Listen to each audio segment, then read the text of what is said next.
Yoo-hoo! It's the RR Show, and today we're diving into a little bit of Today I Fucked Up. So, guys and gals, this is episode 224. Make sure you're following the show because we drop episodes on the reg. And make sure you check out our YouTube channel because we are dropping a lot of videos over there pretty often now. But today, grab your tea, grab your popcorn, and let's go with our first story from Public Talk 4969. Nice. Today I fucked up by accepting a fake job at a fake charity. Oh god, where do I even start with this one? I'm going to use fake names to protect the identities of people involved, seeing as there is currently an ongoing investigation. I live in the UK. When I finished university, I wasn't too sure what I wanted to do with myself. I spent 2 years in an admin logistics graduate role, just generally finding my feet and paying for a place to live. The COVID lockdowns came and went, and I found that remote working really agreed with me. I hated the commute, and didn't like the office environment. I'm a socially anxious person by nature, and other people can easily make me nervous, so having that free space and security in remote working was really welcome while it lasted. I took a new, better-paying role in the same sector in October, only to find that all the things I hated about office working were multiplied tenfold in the new place. I started looking for new opportunities. My head was really getting into a bad place, and I felt burnt out and tired. I go on Indeed and start applying for remote-only roles wherever I can find them. I'm quite IT literate, and figured I'd take a shot at applying for some entry-level IT roles as well. Lo and behold, 2 weeks later, a seeming answer to my prayers. I get a phone call. "Hi Mike, I really liked your CV. My name's Grant. I'm the ops manager for a newly started charity. Would you still be interested in the IT support role we advertised?" Hell yeah, I thought. I agreed to do an interview on Zoom with them, which all seemed fairly normal and straightforward. Two 20-something guys in casual dress, Grant and Ronnie. It was all friendly enough. Asked me the sorts of questions you'd expect, standard fair interview stuff. They mentioned they'd been having issues connecting their domain to the website they wanted to set up. I said I'd probably be able to fix that, and they basically lost their minds. I was asked by Ronnie, verbatim, "This kid we work with sometimes turns off their Microsoft Teams and we can't stop them. Do you know how they're doing that?" I guess I should have had an inkling there was something weird going on at this point. What sort of 20-year-old doesn't know how to close a program? I had some rose-tinted blinders on because of how eager I was to take a fully remote position. I get a call 2 hours after the interview. They tell me thanks for applying, but they needed someone with immediate availability. I'd given them a week's notice. I was bummed out, but figured, well, I'd keep applying for other stuff. 2 days later, another call from Grant. He asked me if I'm available and interested in the position. He tells me the applicant they chose turned up to work drunk and high, not taking the piss, absolute mess. I think this is a great opportunity, a chance for me to get into the role I'd missed out on. Pleased, I agreed to take the role and asked for a contract to be sent over.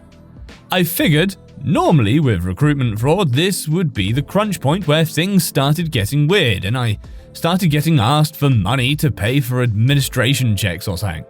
But nothing of the sort happened. Instead, I received what I suppose you could describe as a contract, replete with butchered spelling and confused dates. They even got the number of weekly hours I was supposed to be doing wrong. There's some back and forth over this, and I eventually receive a halfway legible contract, which I sign in print and send back over to them. There's an address printed on this contract, but it leads to a residential 3-bedroom apartment in South England. No apparent relation to the company at all. Okay, so now the weird part begins. I get added to a Teams call for what is normally supposed to be a training session, introducing me to their Office 365 setup, getting the login details for their Wix site, etc. Instead, I'm added to a call with about 5 people in it, 3 women I don't know, as well as Grant and Ronnie. The moment I join, Grant starts absolutely shrieking his head off at everyone in the room. He starts threatening people with forced work to make up missed hours, tells people they're taking the piss with not getting their work done, tells them he's going to start random spot checks on everyone to make sure they're actually doing what they're supposed to. He cusses and is being very loud. Everyone else in the meeting is basically silent, awestruck by this hand-4th-tier display of rage. He occasionally cuts himself off to say, "Sorry Mike, not you, I know you're new." This goes on for about half an hour. Eventually, everyone is filtered out, leaving just myself, a female member of staff Amanda, Grant, and Ronnie. Amanda asks to speak to Ronnie about a welfare issue. They go into a breakout room. I'm left with Grant. At this point, my suspicions are starting to grow. I ask Grant for more information about the charity, after discovering that there is no registered company number, no charity number, no VAT number, no existing website other than their Wix-hosted site in development. The entire organization is a ghost. He explains to me that he was only brought into the company in early November and has been working every day with overtime ever since. That it's a new startup, a real shambles. He tells me there's a CEO, Martin, who I've never heard of until this point. When I asked about funding for the charity, he tells me the money comes from the National Lottery and private donors. There's no further elaboration on this. 2 hours later, I get a text message from Ronnie. Grant has been sacked, effective immediately for gross misconduct. I call him wanting some elaboration. He tells me in a conspiratorial tone of voice that Grant has been sexually harassing the female members of staff. I take this at face value as, after that explosive outburst, I didn't think such behavior was beyond the pale for him. I'm meant to start on Monday. Friday evening, I get some more texts from Ronnie. Can you help me ASAP with email?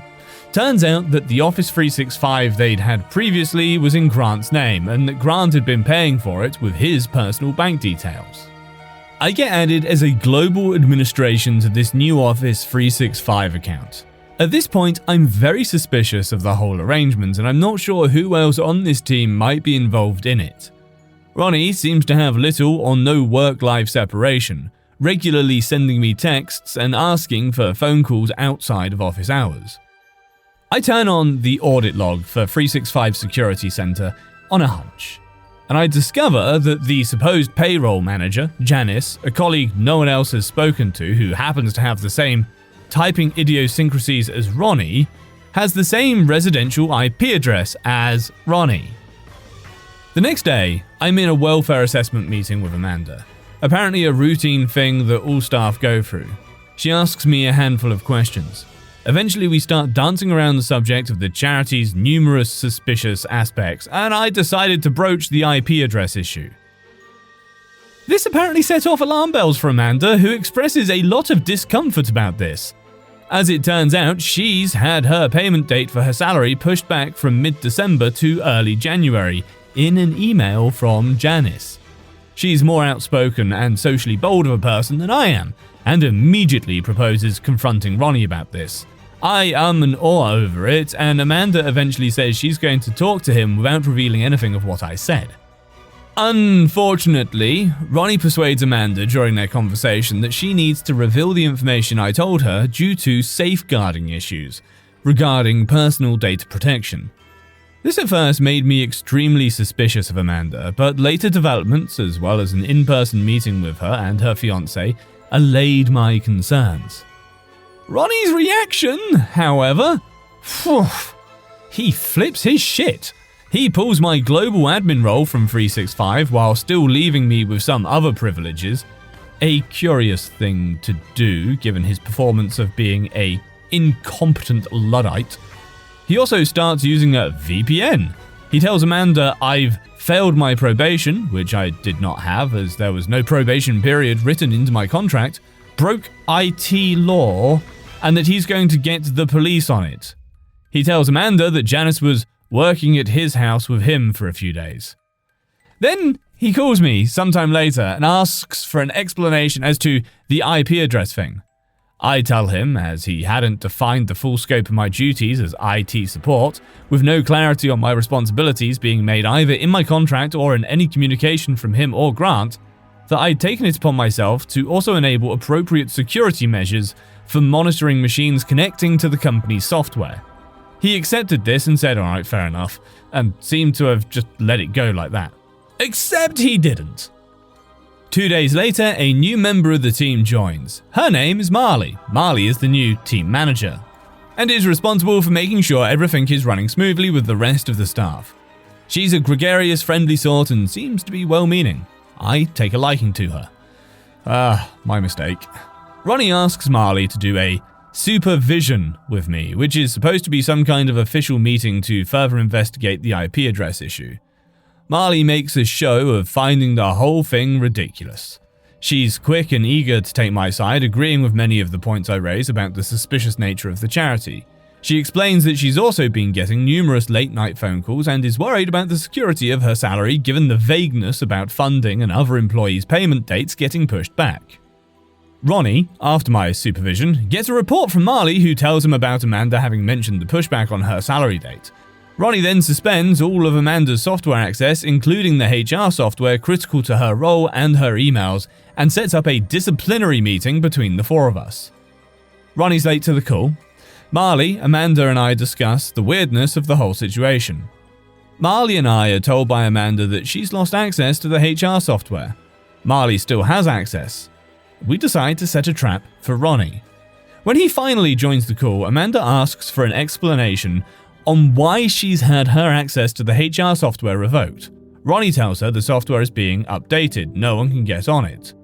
Marley promptly points out that she still has access, so that is obviously a lie.